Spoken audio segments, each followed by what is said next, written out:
I had been working as a waitress in a small restaurant for a few months. It wasn't a fancy place, but it was cozy, and I liked the people who came in. Most of them were regular customers, and I had learned their usual orders. The job wasn't my dream, but it helped me pay my bills, and for now, that was enough. It was a normal evening, with a few customers scattered around the restaurant. Some were eating, others chatting over drinks. I was busy cleaning tables and taking orders when a man and a woman walked in. They looked like a couple. The man was tall, well-dressed, and had a confident look. The woman had a warm smile and seemed happy. I walked over to their table with my notepad. "Good evening. What would you like to order?" The man barely looked at me. "2 cocktails," he said simply. The woman smiled and nodded. "Yes, the same for me." I wrote down their order and went to the counter. As I prepared their drinks, I glanced at them again. The woman was talking, laughing about something, but the man barely reacted. He only nodded a few times, as if he wasn't really listening. Something about him made me uncomfortable, but I ignored it and went back to their table. "Here you go," I said, placing their drinks in front of them. The woman smiled. "Thank you." I gave them a polite nod and walked back to the counter. I had just picked up a cloth to wipe the counter when I noticed something strange. The man leaned in, wrapping an arm around the woman's shoulder, as if whispering something sweet in her ear. She giggled, clearly enjoying his attention. But I saw what his other hand was doing. As he hugged her, his fingers slipped into his pocket. He pulled out a small packet and quickly poured something into her drink. My heart skipped a beat. Did I just see that? For a moment, I stood frozen, my mind racing. What did he put in her drink? Was I imagining things? No, I knew what I saw. I had to stop her from drinking it. I didn't have much time to think. If I confronted him directly, he could deny it. If I did nothing, the woman could be in serious danger. Then an idea came to me. I grabbed a glass of water and walked towards their table. Just before I reached them, I pretended to trip. The water splashed all over the man's shirt and pants. "Oh my God, I'm so sorry," I gasped, covering my mouth in fake shock.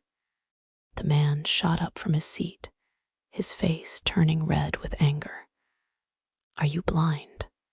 Look what you've done." I grabbed some napkins, pretending to help clean him up. "I didn't mean to. I tripped. Just get away from me," he snapped, shoving my hand aside. I bit my lip, still acting sorry. "There's a restroom down the corridor," I said quickly. "You can clean up there." He was furious, but after a moment of hesitation, he muttered a curse and stormed off toward the restroom. Now was my chance.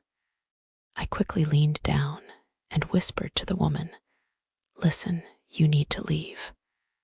Now." She blinked at me in confusion. "What? Why?" I glanced toward the restroom to make sure the man wasn't coming back yet. "Your boyfriend put something in your drink." She let out a short laugh. "That's ridiculous. He would never do that." I sighed. She didn't believe me. Maybe she thought I was mistaken or lying. Maybe she just trusted him too much. I didn't have time to argue. So while she wasn't looking, I quickly switched the drinks. Then, acting normal, I walked back to the counter and pretended to continue my work. A few minutes later, the man returned. His shirt was still damp, and he looked even angrier. He sat down and reached for his drink, but then he paused. His eyes flicked to the glass. His jaw tightened. He knew. For a few seconds, he just sat there, staring at the drinks. Then he suddenly smirked. Without a word, he accidentally dropped his car keys onto the floor. The woman, being kind, bent down to pick them up for him. And in that brief moment, he switched the drinks back. My stomach twisted. I had failed. I watched helplessly as she lifted the glass and took a sip, then another. Her hand trembled slightly. Her eyelids fluttered. Seconds later, her body slumped against the table. I felt cold with fear. The man wasted no time. He got up, wrapped an arm around her, and lifted her to her feet. "She's had too much to drink," he said to no one in particular. "I'll take her home." I knew he was lying. I couldn't let him take her. I rushed out from behind the counter and followed them outside. I watched as he carried her towards his car. I had to act fast, while he was distracted, struggling to open the car door with one arm while holding her up. I bent down near the back of the car. My hand slipped into my pocket, pulling out the small knife I always carried for safety. Without making a sound, I punctured one of the back tires. A soft, hissing sound filled the air, but the man didn't notice. Then, standing up straight, I walked up to him. "Let her go," I said firmly. He glanced at me and scoffed. "Mind your own business. She's not just drunk. You drugged her." He smirked. "And do you have proof?" I hesitated. Then I remembered the CCTV cameras inside the restaurant.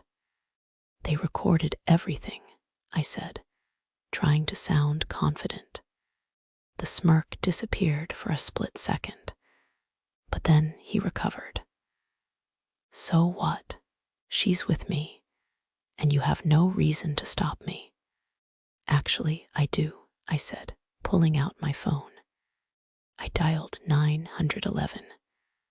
"I'm calling the police." His expression changed. He cursed under his breath and turned to put her in the car. That's when he realized the tire was flat. He turned back to me, his face dark with anger. "You." But it was too late. The sound of sirens filled the air. Minutes later, 2 police officers arrived. They got out of the car, walking toward us. "What's going on here?" one of them asked. I quickly explained everything. He drugged her drink. We have security cameras inside that show it. The officer turned to the man. "Is that true?"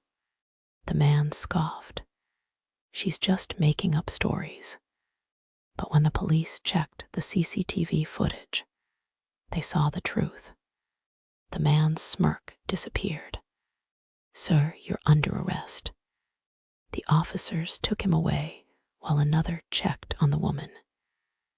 She was still unconscious, but breathing.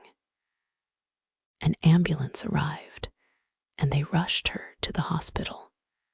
Later that night, After the police left and the restaurant emptied, I sat down at an empty table, my hands still shaking. I had always thought of myself as just a waitress, someone who took orders and cleaned tables. But tonight, I had done something important. I had saved someone's life, and that was enough.